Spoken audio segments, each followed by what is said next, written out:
Hello friends, welcome back to my channel athletic biomed. हम next part अब करते हैं। जो हम क्वेश्चन कर रहे थे एचटेट 2020 सॉल्व कर रहे थे। पहले स्टार्टिंग के 20 क्वेश्चन हमने कर लिए थे। अब नेक्स्ट 20 क्वेश्चन जो है हम स्टार्ट करते हैं। Before starting the channel, do not forget to like, share and subscribe my channel. तो आज के हमारे क्वेश्चन जो है नेक्स्ट 20 रहेंगे। क्वेश्चन नंबर 111 से स्टार्ट करते हैं। इससे पहले के 90 टू 110 तक जो क्वेश्चन है वो आप मेरे वीडियो में लिंक से देख सकते हैं। सो 4 स्टेटमेंट आर गिवन बिलो। चलिए 111 क्वेश्चन करते हैं। 4 स्टेटमेंट दे रखी हैं। इनमें से आपको स्टेटमेंट पता लगानी है कौन सी सही है कौन सी गलत है। फॉर एग्जाम्पल यहाँ पर है पीसी यानी प्लास्टोसाइनिन। ये एक copper containing mobile electron carrier है। देखिए फोटोसिंथेसिस में जो फोटोसिंथेसिस में हमारी डार्क रिएक्शन होती है ना, उसके अंदर एक जेड शेप बनता है, जेड शेप और जेड बेंडल रिएक्शन होती है। और एक आपकी होती है साइक्लिक टाइप ऑफ रिएक्शन। उसमें जो इलेक्ट्रॉन को कैरी करके लेके जा रहा होता है, ठीक है, उसमें प्लास्टोक्विनोन भी होता है और प्लास्टोसाइनिन भी होता है। ठीक है, ये plastocyanin copper containing electron carrier होते हैं और ये मूव करते रहते हैं एक चैनल से दूसरे चैनल तक। तो ये सही है। अगला देखते हैं chemiosmotic theory, chemiosmotic theory was given by Mitchell. बिल्कुल इन्होंने कहा था कि जो आपके एटीपी है, एटीपी सिंथेसिस होता है, वो एक इलेक्ट्रोकेमिकल ग्रेडियंट बनने की वजह से होता है, जो कि आपके माइटोकॉन्ड्रिया और क्लोरोप्लास्ट में बनती है, उससे एटीपी जनरेट होता है। तो ये भी सही है। उसके बाद इसमें लिखा गया है photorespiration is a feature of C4 plant. No, it is a respiration, photorespiration यानी ऐसी रेस्पिरेशन जो कि लाइट के प्रेजेंस में हो रही है, ऐसा C3 प्लांट में होता है। इसीलिए जो C3 प्लांट है उनकी यील्ड कम होती है। जो फोटोसिंथेसिस से जो यील्ड निकलती है, जो प्रोड्यूस होता है, उसमें रेस्पिरेशन जो है वो इंक्लूड होने की वजह से उसकी यील्ड कम हो जाती है, जबकि C4 में फोटो रेस्पिरेशन नहीं होता। तो ये स्टेटमेंट गलत है। फिर लिखा है PEPCO is the main photosynthetic enzyme of C3 plant. PEP है फॉस्फोइनॉल पायरेट। CO है कार्बोक्सिलेज, यानी जो कार्बन का रिडक्शन करने के लिए जो एंजाइम है वो मेन एंजाइम C3 प्लांट में ये है नहीं, ये आपकी C4 प्लांट में होती है। तो C3 प्लांट में तो रुबिस्को होती है, यानी राइबोलोज बिसफॉस्फेट कार्बोक्सिलेज होती है। तो यानी ये गलत स्टेटमेंट है। तो अभी आपके 2 सही हैं इसमें, तो आपका फर्स्ट और सेकंड सही है। ठीक है, सो फर्स्ट और सेकंड पे हम करेक्ट आंसर लगा देते हैं। अगला क्वेश्चन करते हैं। The interchange of segment between non-homologous chromosome is known as जो crossing over, translocation, inversion, duplication, ये तीनों आपके क्रोमोसोमल म्यूटेशन कैसे होती हैं उनका एग्जाम्पल है। ठीक है, क्रोमोसोमल म्यूटेशंस हैं ये होती हैं आपके नॉन होमोलोगस में, और ये वाला होता है होमोलोगस में। क्रॉसिंग ओवर जो है वो होमोलोगस में होता है between non sister chromatids. Homologous chromosome में नॉन सिस्टर क्रोमैटिड्स के बीच में जब सेगमेंट ट्रांसफर होती है तो होता है क्रॉसिंग ओवर। पर ये किसमें होता है? होमोलोगस में। जबकि ट्रांसलोकेशन जो है वो एक सेगमेंट ट्रांसफर है, इंटरचेंज इसमें भी सेगमेंट होता है, लेकिन ये क्रोमोसोम जो है वो आपके होमोलोगस नहीं होते, नॉन होमोलोगस क्रोमोसोम होते। तो ये आपका आंसर इसमें रहेगा। इन्वर्जन डुप्लीकेशन भी क्या है? क्रोमोसोमल एनामली या क्रोमोसोमल म्यूटेशन आने के ही कारण है। जब क्रोमोसोम जो है उसका कोई एक सेगमेंट आपका डुप्लीकेट हो जाता है तो फिर ये क्या बना देगा? आपका सेगमेंट डबल हो जाएगा साइज में। इन्वर्जन के अंदर क्या होता है? जो एक सेगमेंट है उसको इन्वर्ट करके लगा दिया जाता है। ठीक है, वो आपका इन्वर्ट करके उस डायरेक्शन में दोबारा से लग जाता है दूसरे क्रोमोसोम में। ट्रांसलोकेशन में क्या होता है कि जो आपके क्रोमोसोम्स हैं नॉन होमोलोगस, उसके अंदर एक सेगमेंट यहाँ से लेकर दूसरे में ट्रांसपोर्ट हो जाती है। ठीक है, तो वो आपका ट्रांसलोकेशन है। ठीक है, तो आंसर ट्रांसलोकेशन रहेगा। डेफिनेशन क्रॉसिंग ओवर ट्रांसलोकेशन की लगभग सेम है। वहाँ पे होता है interchange of segment between non sister chromatid in homologous chromosome. यहाँ पे क्या है? Interchange of segment between homologous non homologous chromosome. Chromosome ही अलग अलग हो गए हैं। अगला 113 which of the following is joker of plant kingdom. ये आपका एक जोकर क्वेश्चन भी है, बिकॉज आंसर माइकोप्लाज्मा है जो कि बैक्टीरियल मेंबर है। ठीक है, बैक्टीरियल भी नहीं कहेंगे हम इसको, कहेंगे किंगडम मोनारा का मेंबर है। ठीक है, मोनारा में दोनों आते हैं ना, माइकोप्लाज्मा बैक्टीरिया। माइकोप्लाज्मा और pleuropneumonia like organism, small organism होते हैं, सबसे छोटे छोटे सेल होते हैं इनके, और ये वॉललेस होते हैं।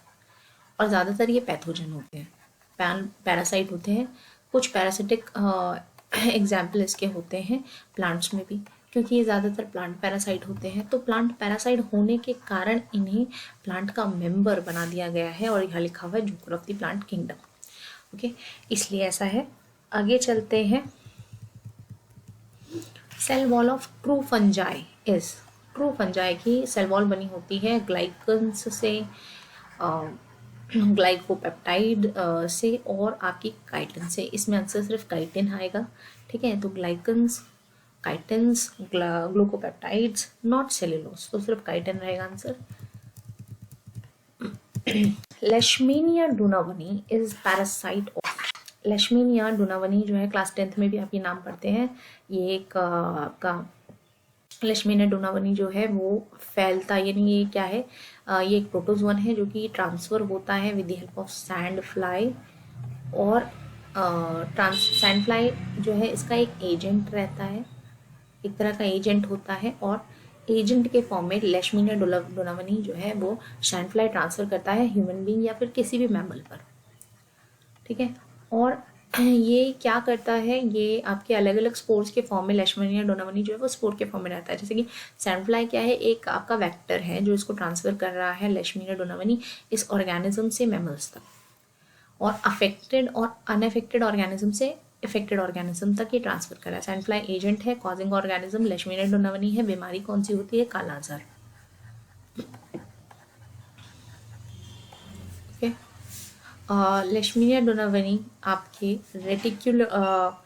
रेटिक्युलो एंडोथेलियल सिस्टम को इफेक्ट करता है। विसेरल ऑर्गन जैसे कि लिम्फ नोड्स को ये इफेक्ट करता है।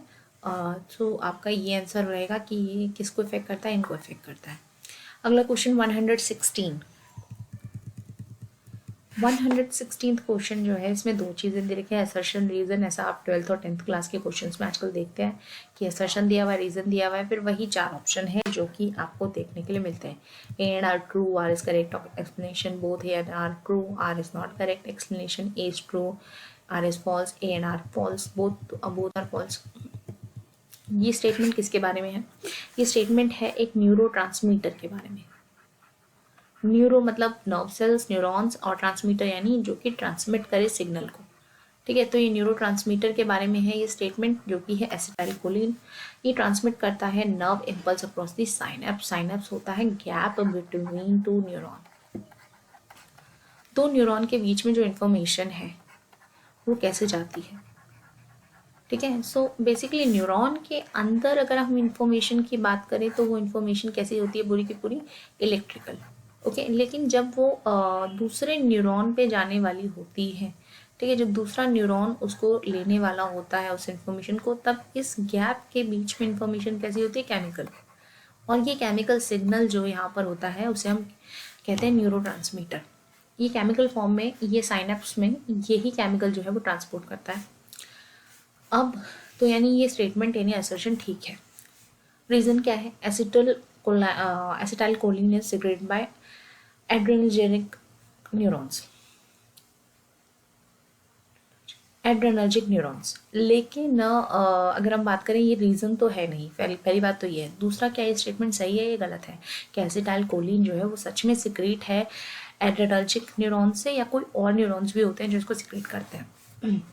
तो basically let's see the classification कि एक्चुअली क्या होता है। मैं आपको थोड़ा सा और इसमें डिटेल में बता दूं कि जो आपके न्यूरॉन्स हैं जो न्यूरोट्रांसमीटर को रिलीज़ करते हैं, वो आपके दो तरह के न्यूरॉन रहेंगे। One is the cholinergic neurons, ठीक है। कॉलिनर्जिक न्यूरॉन जो केमिकल सिग्नल यानी न्यूरोट्रांसमीटर रिलीज़ करते हैं, दे रिलीज और सिक्रीट द कोलिन, आपके choline neurons, for example acetylcholine, ये रिलीज करते हैं acetylcholine. Cholinergic neuron acetylcholine करते हैं। एड्रेनर्जिक न्यूरॉन जो है वो आपके कैसा न्यूरोट्रांसमीटर रिलीज करते हैं, कौन सा करते हैं, वो करते हैं आपके एड्रेनलिन और नॉर एड्रेनलिन जो है वो रिलीज करते हैं। आपने ये पढ़े होंगे जब आपने ग्लैंड्स और हार्मोन पढ़े होंगे, ठीक है, वो ये करते हैं। तो दो तरह के आपके न्यूरॉन हो गए, कॉलिनर्जिक और एड्रेनर्जिक। अब इनका इफेक्ट भी अलग अलग होता है। इफेक्ट होता है एक आपका सिंपैथेटिक पाथवे यूज़ करता है, ठीक है। सिंपैथेटिक पाथवे क्या करता है, सिंपैथेटिक पाथवे, और एक जो है वो एक्टिवेट करता है parasympathetic pathway, para sympathetic pathway, okay, parasympathetic pathway. So ये आपने इमरजेंसी हार्मोन के बारे में पढ़ा होगा, 10th क्लास में हम पढ़ते हैं, और इसके बारे में थोड़ा सा हम बेसिक डिटेल भी लेते हैं। क्या डिटेल थी, अगर याद करें तो डिटेल ये थी कि जब इमरजेंसी सिचुएशन होती है तो आपके जो एड्रेनल ग्लैंड्स हैं वो एक्टिवेट हो जाते हैं और इमरजेंसी हार्मोन रिलीज करते हैं, which is adrenaline.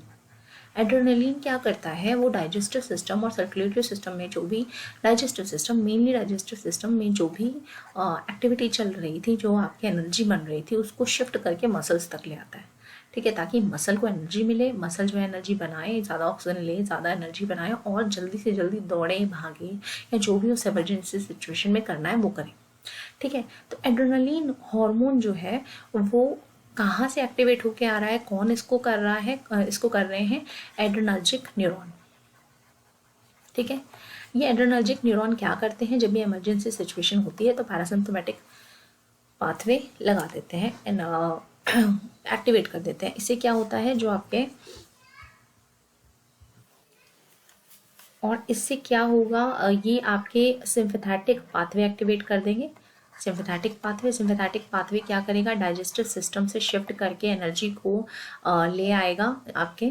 So digestive system जो है आपका क्या कहते हैं, थोड़ी देर के लिए हेल्थ हो जाएगा, डाइजेस्टिव सिस्टम से रेस्पिरेशन को शिफ्ट करके कहाँ पर ले आएगा, मसल्स में, ठीक है। ये सिंपैथेटिक पाथवे है, यानी इनहिबिट करेगा डाइजेशन और डाइजेस्टिव सिस्टम प्रोसेस, जो भी एलिमेंट्री कैनाल में प्रोसेस चल रही है उसको इनहिबिट करने के लिए सिंपैथेटिक पाथवे, ओके। सो यहाँ पर ये थोड़ी सी गलती हो गई, कोलिनर्जिक न्यूरॉन पैरासिम्पथेटिक पाथवे जो है वो एक्टिवेट करते हैं, ठीक है, और ये जो है आपके सिंपैथेटिक पाथवे एक्टिवेट करते हैं।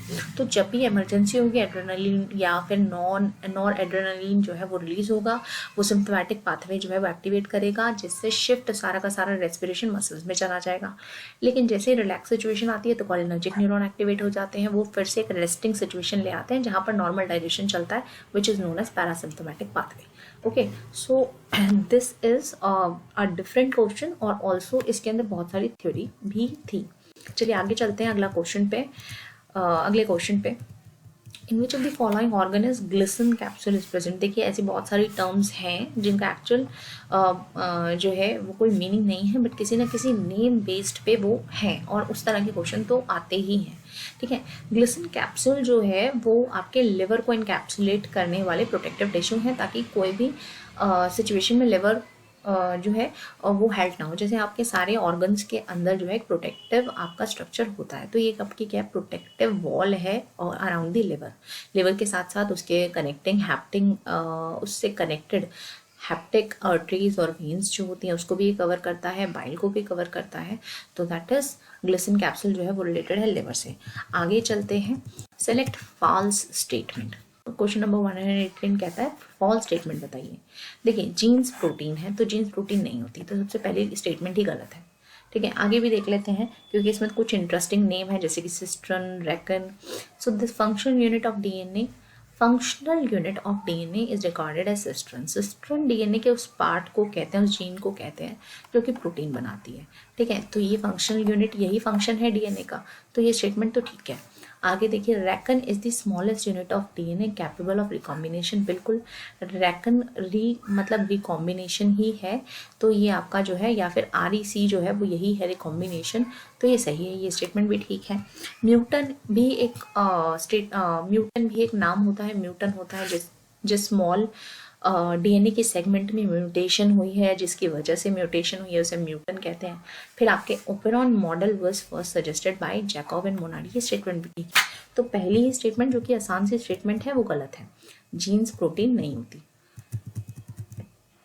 चलिए नेक्स्ट क्वेश्चन पे चलते हैं, 119 which one is not present in blastula. Blastula क्या है? सो जब जाइगोट से, ठीक है, जाइगोट फर्टिलाइजेशन के बाद आपके फेलोपियन ट्यूब में बन जाता है।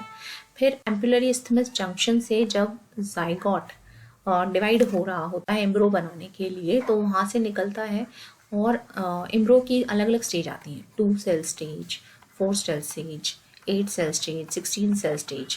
ठीक है, ये 2, 4, 8, 16 वाले जो सेल स्टेज हैं, एम्ब्रो के इन सेल्स को, एम्ब्रो के सेल्स को हम ब्लास्टोमर कहते हैं, ब्लास्टोमर।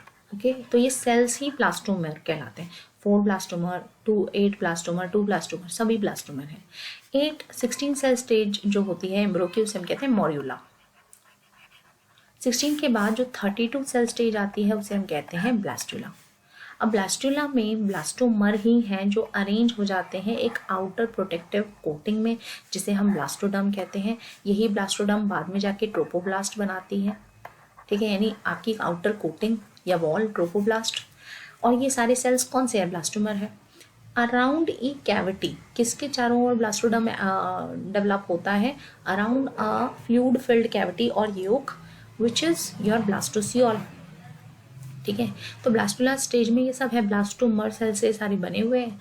ब्लास्टोडर्म जो है वो आउटर प्रोटेक्टिव कवरिंग बना रहा है जो आगे जाके ट्रोपोब्लास्ट बनेगा, और ब्लास्टोसियोल जो है वो फ्लूइड फिल्ड कैविटी। अब बचता क्या है? ब्लास्टोपोर। तो इन्होंने क्या कहा, कौन सी चीज़ प्रेजेंट नहीं है? तो ब्लास्टोपोर प्रेजेंट नहीं होता, ब्लास्टुला स्टेज में नहीं होता। आगे जाके जब ये एम्ब्रो डेवलप हो रहा होता है, आगे जाके ये अपने अलग अलग लेयर बनाता है, तो उसको हम बोलते हैं गैस्ट्रुला। एम्ब्रो अलग अलग इंटरनल एक्सटर्नल जो है सेल लेयर बनाता है, डिवाइड होता है, तो एंडोथीलियम और एंडोथीलियम एपिथीलियम वगैरह में, तो गैस्ट्रुला स्टेज आ जाती है। ये गैस्ट्रुला स्टेज के अंदर ब्लास्टोपोर बनता है। ब्लास्टोपोर का काम क्या होता है? ब्लास्टोपोर, पोर मतलब छेद, तो छेद जो है वो एक भी हो सकता है, जो भी एम्ब्रो है, किसी का भी डेवलपमेंटल स्टेज में एम्ब्रो है।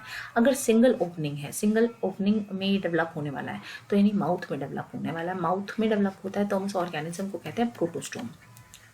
प्रोटोस्टोम अगर वो एनएस में डेवलप होता है, अगर सिंगल ओपनिंग है तो या तो माउथ में ओपन होगा या तो एनएस में। ठीक है, सो एनएस में डेवलप होगा तो हम इनको कहेंगे ड्यूटेरियोस्टोम। ठीक है, जो आपके लोअर ऑर्गेनिज्म है वो या तो प्रोटोस्टोम होता है या तो ड्यूटेरियोस्टोम होता है, या तो उनके पास माउथ होता है या तो उनके पास एनस, दोनों नहीं होते। जो हायर ऑर्गेनिज्म होते हैं उनके पास दोनों ओपनिंग होती है, माउथ भी और एनस भी। ठीक है, तो ऐसे में ऑर्गेनिज्म को कहते हैं एम्फीस्टोम, एम्फीस्टोम। ठीक है, सो ये आपकी ब्लास्टोपोर की फेट है, यानी इनकी किस्मत, यानी ब्लास्टोपोर आगे जाके क्या होता है, क्या बनता है। बट फिर भी ये ब्लास्टुला स्टेज में नहीं है, गैस्ट्रुला स्टेज में ये बनता है। ठीक है, तो यानी ये सिंगल ओपनिंग भी बन सकता है, आगे जाके डबल ओपनिंग भी बन सकता है, सिंगल में माउथ भी बन सकता है, एनस भी बन सकता है। चलिए अगले क्वेश्चन पे चलते हैं। In which of the following type of the scale the basic structure resembles of tooth of mammals. Mammal के टूथ जो है वो किस तरह का स्केल है? वो एक प्लेकॉइड स्केल है। ठीक है, प्लेकॉइड स्केल है मैमल का tooth. At which position does nitrogen occur in pyrimidine ring. देखिए ये कंसेप्चुअल क्वेश्चन है। पिरामिडन के आप देखिए, पिरामिडन में मेंबर कितने होते हैं? तो मेंबर केवल 6 होते हैं। जब मेंबर ही 6 है तो क्या 7वीं पोजीशन हो सकती है? नहीं। क्या 9वीं पोजीशन हो सकती है? नहीं। क्या 9वीं पोजीशन हो सकती है? नहीं। तो आंसर क्या हो गया? अपने आप ही 1 and 3। Consider the following characteristics of an amphibian. देखिए ये मेरे लिए भी, क्योंकि मैं खुद एक बॉटनी स्टूडेंट हूँ, तो मेरे लिए एक अलग क्वेश्चन है। बट फिर भी अगर आपको कुछ इस क्वेश्चन के बारे में सही समझ आए या एग्जैक्ट आंसर आपको पता हो तो प्लीज़ कमेंट सेक्शन में इसके बारे में ज़रूर बताइएगा। बट फिर भी लेट्स ट्राई। इनमें बोला रिड्यूस लंग्स, ज़्यादातर एम्फीबियन में रिड्यूस लंग्स होते हैं। ठीक है, tail muscle are absent, internal fertilisation. अगर इस स्टेटमेंट के हिसाब से देखें तो जो जीनोपस है, नहीं सॉरी, जो स्कैफस है वो टेल मसल उसमें होती है, तो ये आंसर नहीं होना चाहिए। ठीक है, जो एलाइटस है उसमें एक्सटर्नल फर्टिलाइजेशन आपको डायग्राम में ही दिखेगी, जब आप उसको डायग्राम खोल के देखोगे तो उसमें एक्सटर्नल फर्टिलाइजेशन दिखेगी, तो ये भी नहीं हो सकता। अब इन दोनों में से कोई होना चाहिए और आई थिंक जीनोपस इसका आंसर होना चाहिए। बट आप भी इसे कमेंट सेक्शन में जाके करेक्ट आंसर बता सकते हैं। ठीक है, सो अगला क्वेश्चन है function of copper T is to inhibit. Copper T का काम क्या होता है? ठीक है, कॉपर टी का काम क्या होता है? कॉपर टी जो है वो पता है आपको, यूट्रस के अंदर जो है वो एक इस तरह से कॉपर टी लगी होती है। तो कॉपर टी का काम क्या है? वो फेलोपियन ट्यूब में आ रहे स्पर्म सेल्स जो होते हैं उनको किल कर देता है कॉपर आयन रिलीज करके। तो बेसिकली वो किसका मीट रोक देते हैं? एग सेल और स्पर्म्स का, तो फर्टिलाइजेशन रोक देते हैं। ठीक है, आगे the term feminism is use for, देखिए एस्टेट जो एग्जाम है लेस विद द कंसेप्ट, ठीक है, ये जो क्वेश्चन आपका देखिए एस्टेट जो है उसमें कंसेप्ट के क्वेश्चन आपको कम देखने के लिए मिलेंगे। मेरे हिसाब से मैंने जो भी एग्जाम दिए हैं टर्म्स से बहुत सारे क्वेश्चन आते हैं, ठीक है, और ज़्यादातर हम लोगों को कंसेप्ट याद रहते हैं बट टर्म्स हम लोगों को बहुत कम याद रहती हैं, ठीक है। फिर भी देखते हैं फेमिनिज्म जो है वो किसको कहा गया है, रिवर्स ट्रांसक्रिप्शन को कहते हैं, ठीक है। सो रिवर्स ट्रांसक्रिप्शन को जो है आरटी को, आरटी का मतलब क्या, रिवर्स ट्रांसक्रिप्शन होती क्या है, इसका मतलब जब आरएनए जो है वो डीएनए बनाने के लिए एक टेम्पलेट की तरह काम करे, ठीक है, इसे सीडीएनए टेक्नोलॉजी भी कहते हैं, ठीक है। अब इसमें होता क्या है, आरएनए जो है वो डीएनए से तब बनता है जब उसके अंदर के सारे इंट्रॉन्स हम निकाल देते हैं। तो आरएनए एक छोटा टेम्पलेट होता है कंपैरेटिवली टू द डीएनए। अब जो डीएनए बन के आएगा उसके अंदर कोई भी नॉन कोडिंग सीक्वेंस नहीं होगा, ठीक है। सो एक हेल्पफुल प्रोसेस भी है। आगे, an example of a plant having pseudo stem. Pseudo मतलब होता है फॉल्स और झूठा। सो स्यूडो स्टेम इज बनाना, बनाना के जो लीफ कुछ पार्ट में, स्टेम के कुछ पार्ट में जो है लीफ जो होती है बनाना की, वो इतनी क्लोजली अटैच होती है कि वो स्टेम जैसी लगती है, जबकि वो स्टेम नहीं होती।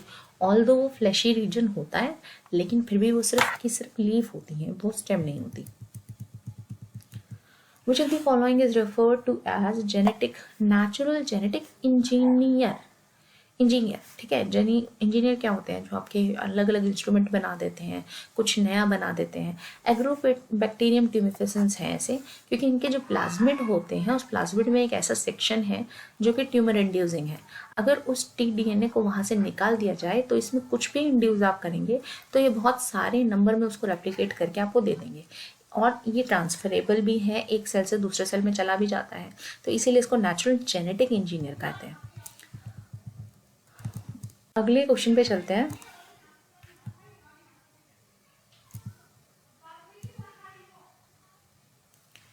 ओके, आगे चला गया ये बहुत। Question number 127। The name Kary Mullis is associated with DNA fingerprinting, ठीक है। So Kary Mullis DNA fingerprinting. अगला क्वेश्चन ये तो साइंटिस्ट से था, इजी है। देन मैच कॉलम 1 कॉलम 2, ठीक है। तो अलग अलग करेक्टरिस्टिक्स दे रखे हैं फ्लावर के और उसके बाद उसमें पूछा कौन सी फैमिली में क्या है। सी एस्टेरेसी और स्टार, ठीक है। एस्टेरेसी बेसिकली एस्टर या फिर हम बोले स्टार।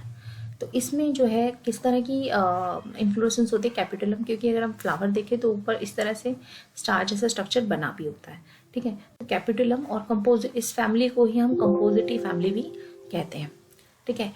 देन फैबिएसी जो है वो आपका होता है वैक्सिलरी एस्टिवेशन, जैसा कि तुलसी में भी आप को देखने के लिए मिलेगा वैक्सिलरी एस्टिवेशन, यानी ऊपर की एक लीफ होगी बड़ी वाली और नीचे जो है वो 2 छोटी वाली या 3 छोटी वाली इस तरह की होंगी। देन मालवेसी जो है उसके लिए उसमें होता है मोनो एडल्फस स्टेमन, सिंगल स्टेमन, जो आपके ऊपर की तरफ अगर हम बात करें तो उसमें लोब एक ही होगा। देन गाइनोबेसिक स्टाइल यानी जो कि स्टाइल आपके दोनों ओवरी के बीचों बीच से निकल रही है, ठीक है। एक 2 ओवरीज के बीच में से एम्बेडेड है स्टाइल, तो उसको हम गाइनोबेसिक स्टाइल बोलेंगे, वो लेमिनेसी में होती है। सो इस हिसाब से अगर हम देखें तो ए का 3rd होना चाहिए और इस हिसाब से आंसर क्या होता है 2nd। आगे अगला question, which of the following is the linker DNA. Linker DNA is H1। Linker DNA जो है वो आपके न्यूक्लियोसोम यूनिट के ऊपर उसको बाइंड करने के लिए होता है, ठीक है। तो वो लिंक कर देता है हिस्टोन प्रोटीन क्योंकि आपके जो लिंकर डीएनए है आपके ऑक्टामर बनता है पहले, ठीक है। H1A H2A H1 H2 H2A H2B H3, ठीक है। ये इस तरह से ऑक्टामर बना देते हैं और ये जो ऑक्टामर है फाइनली जब इसमें डीएनए की थ्रेड इसके ऊपर लगती है इसको हम न्यूक्लियोसोम कहते हैं। फाइनली इसको बाइंड करने के लिए कौन होते हैं, H1, ठीक है। ये H1 होता है इसके लिए, तो H1 है वो लिंकर प्रोटीन है। अगला, mucopeptide and muramic acid are the component of the cell wall of member of which of the following. Mucopeptide muramic acid जो है वो आपकी पेप्टिड और ग्लाइकॉन के अंदर होते हैं और वो बैक्टीरिया में होती हैं यानी प्रोकैरियोट में होती है। और ये सारे एग्जाम्पल एल्गी के हैं। एल्गी में केवल एक ही प्रोकैरियोट है, साइनोफाइसी, ठीक है, और ब्लू ग्रीन एल्गी। और साइनोफाइटा, ये मेंबर जो है आपके, इसके अंदर बैक्टीरिया जैसी सेल वॉल होती है, बैक्टीरिया जैसा